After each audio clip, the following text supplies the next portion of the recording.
జరిగింది. ఎమ్మెల్యేలను కలిసి కొండా సురేఖ, అదేవిధంగా కొండా సురేఖ భర్త మాజీ ఎమ్మెల్సీ కొండా మురళికి సంబంధించి కంప్లైంట్ ఇచ్చినట్టుగా కూడా తెలుస్తూ ఉంది. వారిపై చర్యలు తీసుకోవాలని చెప్పి కూడా మీనాక్షి నటరాజన్ను కోరడం జరిగింది. ఈరోజు 11 గంటల తర్వాత ఎమ్మెల్యే క్వార్టర్స్లో మీనాక్షి నటరాజన్తో భేటీ కావడం జరిగింది. ఈ భేటీలో మనం చూసుకున్నట్లయితే ఎమ్మెల్యేలు రేవూరు ప్రకాష్ రెడ్డి, అదేవిధంగా కడియం శ్రీహరి, నాని రాజేందర్ రెడ్డి, అదేవిధంగా డిసిసి అధ్యక్షురాలు ఎర్రబెల్లి స్వర్ణ, అదేవిధంగా ఇతర నేతలు కొంతమంది వరంగల్ జిల్లా నేతలు వచ్చి మీనాక్షి నటరాజన్తో ప్రత్యేకంగా భేటీ కావడం జరిగింది.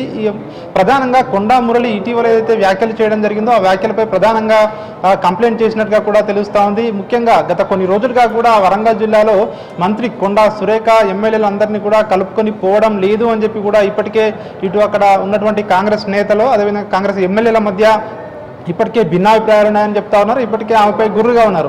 సో ఈ నేపథ్యంలోనే తాజాగా కొండా మురళి చేసినటువంటి వ్యాఖ్యలు ఏవైతే ఉన్నాయో అవి అగ్గికి ఆజ్యం పోసినట్టుగా అయింది. ఎందుకంటే ఇప్పటికే కాంగ్రెస్ ఎమ్మెల్యేలను టార్గెట్ చేస్తూ తిట్టడం ఆయన ఏవైతే ఉందో, సో దీన్ని తీవ్రంగా పరిగణించినటువంటి ఎమ్మెల్యేలు ప్రధానంగా ఇటు నాయన్ని రాజేందర్ రెడ్డి కావచ్చు, అదేవిధంగా ఇటు రేవూరు ప్రకాష్ రెడ్డి, అదేవిధంగా ఇటు కడియం శ్రీహరి, వీళ్ళు ముగ్గురు కూడా దీన్ని సీరియస్గా తీసుకోవడం జరిగింది.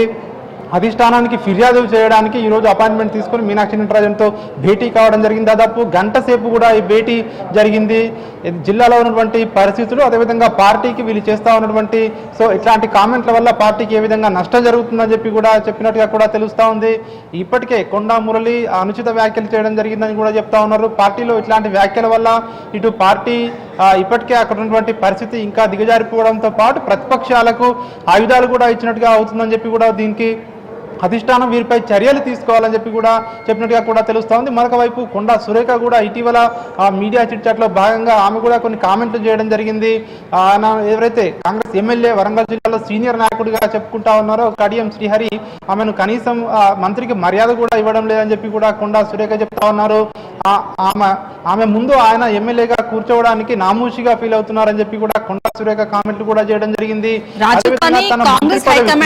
అని చెప్పి కూడా కడియం శ్రీహరి ప్రచారం చేపిస్తున్నారని చెప్పి కూడా కొండా సురేఖ చెప్పడం జరిగింది. ఈ నేపథ్యంలోనే ఈరోజు ఈ భేటీలో ఈ అన్ని అంశాలను ప్రస్తావించినట్టుగా కూడా తెలుస్తూ ఉంది. కొండా సురేఖపై చర్యలు తీసుకోవాలని చెప్పి కూడా ఈ సమావేశంలో చెప్పినట్టుగా కూడా తెలుస్తూ ఉంది. మరి ఇప్పటికే పిసిసి దృష్టి కూడా ఈ అంశాన్ని తీసుకెళ్లడం జరిగింది. పిసిసి అధ్యక్షుడు ఇప్పటికే దీనిపై ఇద్దరితో కూడినటువంటి అబ్జర్వర్లను కూడా నియమించడం జరిగింది.